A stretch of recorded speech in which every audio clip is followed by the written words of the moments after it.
Cinquième enseignement, vous devez discerner qui vous entoure. Et pendant que vous traversez la crise, on dit souvent c'est dans les moments difficiles qu'on voit les vrais amis. Et justement, c'est dans les temps difficiles qu'on voit qui est réellement avec vous. J'aimerais me focaliser sur les deux belles filles de Naomi. Ces deux fils ont épousé deux Moabites. La première Moabite, elle s'appelle Orpa et l'autre s'appelle Ruth. Le mot Orpa, le nom Orpa veut dire quoi? Ça veut dire biche. Ça veut dire crinière. La biche, elle saute. La biche, elle aime sauter partout, à gauche, à droite. Elle ne reste pas plantée quelque part. Elle ne reste pas fidèle quelque part. Pour attraper une biche, quand même, faut te préparer. Hein, parce qu'elle saute, elle va à gauche et à droite. Le mot Ruth, Ruth veut dire amitié. Ruth veut dire amitié. Et ça nous conduit à voir que dans les attitudes de Orpa et Ruth, il y a un problème. Le verset 6 dit, puis elle se leva et ses belles filles afin de quitter le pays de Moab, car elle a appris que au pays de Moab, que l'Éternel avait visité son peuple et lui avait donné du pain. Donc, une fois que Naomi perd son mari Elimelech et ses deux enfants, elle apprend de ce pays où elle était que Dieu s'était souvenu de son pays. Dieu s'était souvenu de Bethléem. C'est pourquoi je vous ai dit, lorsqu'il y a une alliance avec Dieu, Dieu se souviendra toujours de vous. Dieu va toujours se rappeler de vous. Et à ce moment-là, elle va entendre que non, Dieu s'est souvenu de Bethléem et a donné du pain à Bethléem. Donc là, elle va prendre la décision de partir avec ses belles filles.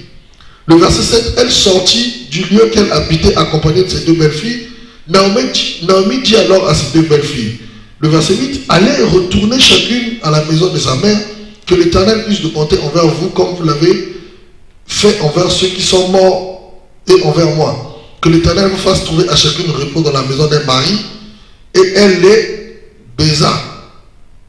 Elle élevait à la voix et elle pleurait. Et elle lui dit, non, nous n'irons pas. Non, nous irons avec toi. Vers ton peuple. Naomi dit, retournez mes filles.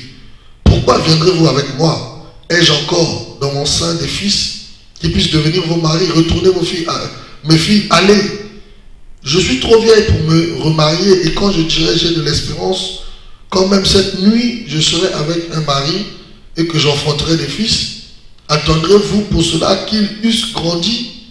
Refuseriez-vous pour cela de vous marier? Non mes filles, car à cause de vous je suis dans une grande affliction de ce que la main de l'Éternel s'est étendue contre moi. Et elle élevait la voix et elle pleurait encore. Orpa baisa sa belle-mère, mais Ruth s'attacha à elle. Regardez l'histoire. Naomi prend la décision de partir avec ses deux belles filles parce qu'elle a entendu que Dieu s'est souvenu de Bethléem. Quand ils arrivent à Bethléem, quand elle s'apprête à partir, ses deux belles filles sont avec elle. Naomi va dire à ses deux belles filles, écoutez, ça ne sert pas de me suivre parce que moi j'ai plus d'enfants. Vos maris sont morts, donc vous êtes encore peut-être jeunes, très belles, que chacun aille chercher, repart dans la maison de son père, peut-être pour penser à se remarier. Et vous allez voir deux attitudes de personnes. La première, la Bible dit qu'ils ont élevé la voix, les deux, ils ont pleuré. Mais lorsque Naomi, elle a commencé à expliquer encore davantage son propos en disant, écoutez, si vous me suivez, moi je n'ai plus d'enfants, je suis assez vieille, même si je me remarie, je fais des enfants, est-ce que vous allez attendre que ces enfants grandissent pour qu'ils deviennent vos maris? Donc au moment où Naomi a commencé à expliquer clairement les choses, et que les deux belles filles ont commencé à réaliser en fait que s'ils s'attachaient à Naomi, qu'il le faisait pour rien, il n'y avait aucun bénéfice, il n'y avait aucun gain derrière. À ce moment-là, Orpa, elle va commencer à se révéler réellement. Donc même les pleurs, les cris qu'elle avait poussés, les pleurs qu'elle avait poussés envers Naomi la première fois, ce n'était que pour essayer de brouiller les pistes. Mais Orpa, lorsqu'elle a réalisé que les choses étaient assez difficiles pour elle et qu'il n'y avait aucun intérêt de suivre Naomi, à ce moment-là, elle va prendre la décision de partir. Et j'aimerais vous dire, dans votre vie aussi, vous allez toujours avoir affaire à deux types de personnes. Il y a les personnes de type Orpa, il y a les personnes de type Ruth. Les Orpa, c'est lorsqu'ils vont voir qu'il n'y a aucun bénéfice à tirer de vous, ils vous lâchent. Ça, ce sont les Orpa. Les Ruth, c'est même quand il n'y a pas de bénéfice, ils sont attachés à vous parce qu'ils vous aiment réellement. Ils sont attachés à vous parce qu'ils ont vraiment de l'affection pour vous. Et même quand il n'y aura pas en apparence un bénéfice à tirer de vous, des actions que vous posez, ils vont rester là. Or, elle est partie. Elle a fait un bisou, comme on dit, à Naomi, elle l'a laissé. Des fois, il y a des personnes qui vont vous laisser en vous faisant des bisous. Et ils te font un bisou, mais ils te laissent quand même. Ils te manifestent une marque d'affection, ils te donnent comme l'impression que ça me fait mal de te quitter, mais ils te lâchent quand même. Faites attention. Et donc, l'enseignement, 5e enseignement, faites attention à qui vous entoure. Est-ce que vous êtes entouré des Orpa ou vous êtes entouré des Ruth? Je voudrais vous donner un conseil. Si vous avez discerné qui vous entoure, les Orpa là, faites attention à eux. Ils sont encore avec vous parce qu'il y a un bénéfice. Ils sont encore avec vous parce qu'ils tirent encore quelque chose de vous. Le jour que vous n'aurez plus rien, le jour que tout va s'arrêter, les Orpa vont vous lâcher. Mais les Ruth, la Bible dit, Ruth s'attacha à Noémie. Même quand Noémie lui a montré le tableau noir, lui a dit qu'il n'y a plus rien à prendre, il n'y a plus d'intérêt. Mais Ruth est restée, Ruth s'est attachée. Donc, discerner, développer des relations avec des personnes des types Ruth. Les Orpa, il faut faire très attention à eux. 6e enseignement, et nous sommes arrivés presque à la fin de notre message. 6e enseignement, la restauration est toujours possible avec Dieu. Parce que Bethléem, qui a connu un temps difficile, la Bible dit que Naomi, elle a appris au pays de Moab que Dieu s'est souvenu de son peuple. Dieu s'est souvenu de son peuple. La restauration vient quand on décide de retourner vers la parole. Et Noémie, quand vous allez lire l'histoire, qu'est-ce qui va se passer? Noémie, elle va repartir avec sa belle-fille Ruth dans le pays de Bethléem, dans son pays. Et quand elle arrive à Bethléem, la Bible nous dit que Ruth, on va prendre le verset 16, Ruth répondit, ne me presse pas de te laisser de retourner loin de toi, où tu iras, j'irai, où tu demeureras, je demeurerai, ton peuple sera mon peuple, et ton Dieu sera mon Dieu. Et verset 17, où tu mourras, je mourrai, et j'y serai enterré. Que l'Éternel me traite en toute sa rigueur, si autre chose que la mort vient à me séparer de toi. Naomi, la voyant décidé à aller avec elle, c'est ça ses instances.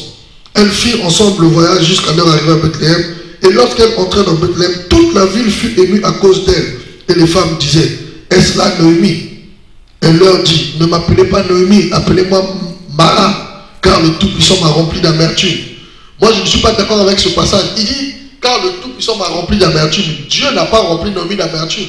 Noémie a fait des choix. Elle a manqué de foi face à la situation qui était dans son pays. Ils ont fait des choix qui n'étaient pas des choix inspirés de Dieu. Ils se sont retrouvés dans une situation difficile et il dit quand même que c'est Dieu qui lui a mis l'amertume. Vous voyez, il y a beaucoup des enfants de Dieu comme ça. Ils font leur propre choix eux-mêmes. Ils vont se casser la tête, les choses ne marchent pas. Ils font des choix par manque de foi ou des choix qui ne sont pas inspirés par Dieu. Et quand ça ne marche pas, ils vont dire que c'est Dieu qui m'a fait ça. La Bible dit que Dieu n'est pas tenté par le mal. Amen. Dieu n'est pas tenté par le mal. Donc Dieu ne va jamais provoquer des situations de mal. La Bible dit, il y a certaines souffrances que vous vivez parce que vous avez convoité. C'est à cause de vos convoitises, à cause de vos... C'est à cause de ça que vous vivez ces souffrances. Donc, j'aimerais vous exhorter à ne pas parler comme Naomi en disant que le Tout-Puissant m'a rempli d'amertume. Dieu ne remplit pas les gens d'amertume. Verset 21, il dit, j'étais dans l'abondance à mon départ et l'Éternel me ramène les mains vides. Pourquoi m'appellerez-vous Naomi après que l'Éternel s'est prononcé contre moi et que le Tout-Puissant m'a affligé? Verset 22, ainsi revint au pays de Moab Naomi et sa belle-fille Ruth, la Moabite. Elles arrivèrent à Bethléem au commencement de la moisson des anges. Bon, je ne veux pas aller plus loin, bon, vous devez connaître cette histoire. C'est qu'à la fin, Naomi, sa fille Ruth, qui s'est attachée, qui a été fidèle jusqu'au bout, elle va se marier avec Boaz. Boaz qui est un membre éloigné de la famille d'Elimelech. Et vous allez voir, sa vie va changer. Elle va être mariée à un homme, la Bible dit qu'il était riche. Qu'il avait des moyens financiers énormes. Vous voyez, donc à cause de la fidélité qu'elle a manifestée, Ruth, elle a été récompensée. Alors qu'Orpa, qui n'a vu qu'à l'apparence, elle est restée au pays de Moab, on ne parle plus d'elle. Peut-être même qu'elle n'a plus réussi à se remarier. Donc je voudrais vous dire une chose dans ce point 6. La restauration est toujours possible. Écoutez, Naomi, si elle était restée là-bas, au pays de Moab, et elle avait honte en disant que quand je veux partir avec elle, les gens vont se moquer de moi. Si elle était restée dans ce genre de considération, elle allait peut-être mourir de faim là-bas un jour. Mais quand elle a réalisé que sa vie, elle ne faisait enchaîner que de catastrophe en catastrophe, elle a pris la décision de repartir. Et elle a bravé, comme on dit, ses anciens amis, ses anciennes familles. Il les a bravés quand même. Mais des fois, tu vas être emmené à pouvoir mettre la honte de côté pour sortir d'une certaine situation. Si Naomi n'était pas repartie, si Naomi n'avait pas pris la décision de repartir de notre pays, dans son pays d'origine, et oublier complètement les choses, on va se moquer de moi, les gens, qu'est-ce qu'ils vont pas dire? Je vais vous dire une chose, des fois pour sortir de la situation dans laquelle vous êtes, vous devez prendre une décision, et cette décision-là, des fois vous ne la prenez pas parce que vous avez honte, vous avez peur. Les gens, ils vont dire quoi de moi, les gens vont se moquer de moi, les gens vont dire que, ah non, toi tu croyais que tu étais parti. C'est pour cela que même certaines personnes, des fois, qui sont en Europe, ça ne marche pas, les choses ne marchent pas, ils ont peur de rentrer en Afrique, ils ont honte, parce qu'on va se moquer d'eux. Qu'est-ce que les gens du quartier vont dire? Mais si ça ne marche pas là où tu es et qu'il y a d'autres opportunités ailleurs, il faut partir là-bas. Au lieu de rester ici, après, tu vas faire toute ta vie ici, là, 45 ans, 50 ans, tu ne vois pas clair ici. C'était qu'une parenthèse. Donc, Dieu est prêt à vous restaurer quand vous prenez la décision de repartir. Le fait que Naomi quitte le pays de Moab pour repartir à Bethléem, c'était comme un retour dans l'alliance. Amen. C'était comme un retour dans l'alliance avec Dieu. Et donc, même quand tu repartis dans le monde, si tu prends la décision de repartir dans la parole, si tu prends la décision de te conformer de nouveau à la parole de Dieu, Dieu va te restaurer.